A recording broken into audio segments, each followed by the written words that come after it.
Did you know that a young dancer who was once told he would never walk again just made the entire world stop and weep on the biggest stage in America?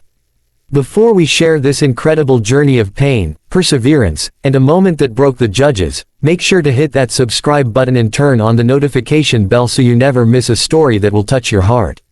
His name is Ethan, and for most of his life, he felt invisible. Growing up in a small town, Ethan was always the quiet kid, the one who sat in the back of the classroom, not because he was shy, but because he was different. When he was just 7 years old, doctors discovered a rare condition in his legs that made every step feel like walking on broken glass. The medical term was complicated, but the reality was simple. Ethan was told he would likely spend the rest of his life in a wheelchair. For a child who dreamed of running and jumping, it felt like the end of the world before his life had even truly begun. The bullying started almost immediately. Kids at school, the ones who are supposed to be your friends, they can be cruel. They saw the braces on his legs, they saw him struggling to keep up, and they used it against him. They called him names, they laughed when he fell in the hallway, and they made sure he knew he didn't belong. There were days Ethan would come home, not from the pain in his legs, but from the ache in his heart, and just cry, asking his mother why he couldn't be normal. His mother, a woman of quiet strength, would hold him and say, "You are not meant to be normal, Ethan. You are meant to be extraordinary." But back then, those words felt hollow. It was during those long months of recovery and loneliness that he found dance. Actually, it might be more accurate to say that dance found him. Stuck at home, watching television to pass the time, he saw a performance by a dance company that moved with such power and grace. It wasn't just the movement, it was the emotion. He could see they were telling a story of pain and triumph. For the first time in months, Ethan felt a spark. He looked at his mom with tears in his eyes and said, "I want to do that. I want to feel that free." His mother, afraid that he would hurt himself further, was hesitant. But the look in his son's eyes was something she hadn't seen since before the diagnosis: hope. She agreed to let him try, but only if he promised to listen to his body. They found a small community dance studio with a teacher named Miss Anna who was willing to work with him. She didn't see a boy in a wheelchair, she saw a boy with a fire in his soul. The first few months were brutal. Ethan would fall more than he would stand. The other dancers, kids who had been training their whole lives, would stare.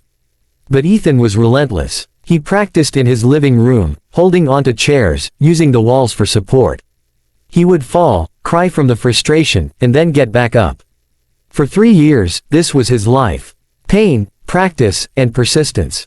He went from using a wheelchair to using crutches, and then finally, miraculously, to standing on his own 2 feet. The doctors called it a medical anomaly. Ethan called it the power of dance. He had transformed his body, but more importantly, he had built an unbreakable spirit. He started creating his own choreography, movements that told the story of his journey, the struggle to stand, the pain of being pushed down, and the explosive joy of rising up again. When he was 16, he auditioned for the biggest talent show in the country. He walked onto that massive stage, looking small against the bright lights and the famous judges watching him. The judges, who had seen thousands of acts, looked at this quiet teenager and waited. Ethan took a deep breath. He didn't just hear the music, he felt it. And then, he moved. What happened in the next 2 minutes was nothing short of magic. He started on the floor, curled up like a child hiding from the world, perfectly capturing the isolation of his youth. His movements were sharp, representing the pain and the names he was called. He would collapse, only to rise again, each rise more powerful than the last. The audience was dead silent, completely captivated. The judges leaned forward in their chairs, their usual banter completely forgotten. As the music swelled to its climax, Ethan launched himself into a series of gravity-defying moves, a physical scream of triumph. When the final note hit, he landed on his knees, exhausted, tears streaming down his face, looking up at the sky as if thanking the universe for letting him fly. For a moment, there was silence. Then, the theater erupted. The audience was on their feet, screaming, crying, clapping. The judges were wiping tears from their eyes. Howie Mandel was speechless, shaking his head in disbelief. Heidi Klum was openly weeping. Sofia Vergara had her hands over her mouth. And then, Simon Cowell stood up. For a man known for his brutal honesty and tough exterior, his face was a mask of pure emotion. He walked around the judge's table, and for a second, everyone thought he was going to talk. But he didn't. He simply pointed at the button in front of him, the golden buzzer.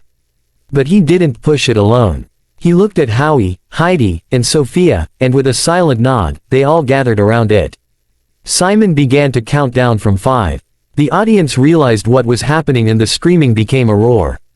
On the count of 1, all 4 judges and the host Terry Crews slammed that golden buzzer together.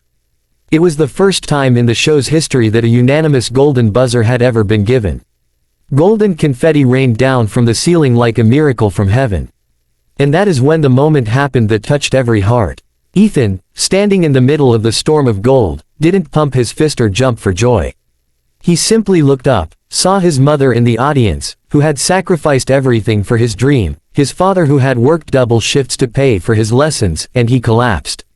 He didn't just walk towards them, he fell at their feet. He wrapped his arms around their legs, his body shaking with sobs, and he cried. In that moment, it wasn't about the fame, the trophy, or the $1 million. It was about a boy who was told he would never walk, falling at the feet of the people who never let him give up. It was a thank you that words could never capture.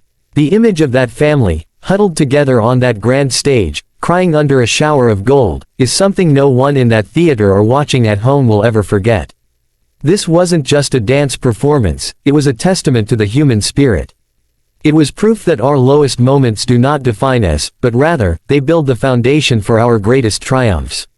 We would love to hear from you. From which part of the country are you watching this video tonight? Drop your city and state in the comments below. Let us know where this story of hope and family reached you today. Thank you for watching.